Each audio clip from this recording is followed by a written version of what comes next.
Naniniwala ang Bureau of Immigration na hindi na isolated case ang pagkakaresto ng ilang Chinese national na gumagamit ng pekeng Philippine passport papasok ng bansa.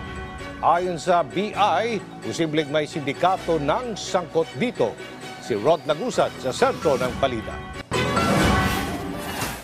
Isang Chinese national ang naharang ng Bureau of Immigration na gumamit ng pekeng Philippine passport habang papasok ng bansa kahapon ng umaga sa NAIA Terminal 3. Ayon kay BI spokesperson Dana Sandoval, nakapagpakita pa ito ng birth certificate na late registration.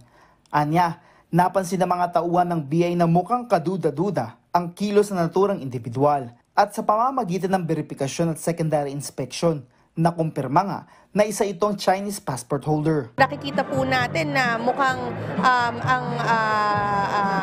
mga sindikato involved in giving Philippine documents to foreign nationals are still at work. Ito po specifically taong ito is a holder of a permanent residence visa here in the Philippines with his Chinese identity.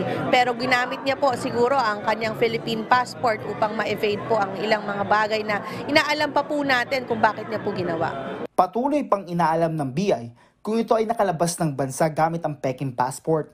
Naniniwala ang BI na hindi ito isolated dahil may mga una nang nahuli na mga foreign national. Kasunod naman ang paglulunsad ng ahensya, katuwang ang Department of Justice at Department of Tourism ng Cruise Visa Waiver Program, binigyang din ni Sandoval na walang dapat ipangamba ang publiko dahil limitado lang ang galaw ng mga turista dito. Ito kasing cruise visa waiver is parang temporary stay lang nila dito. They're not really landing passengers per se because they are not entering the Philippines and staying in the country. They're just passing through onboard cruise ships to enjoy for a few hours or a day or two yung mga sights and sounds of the Philippines.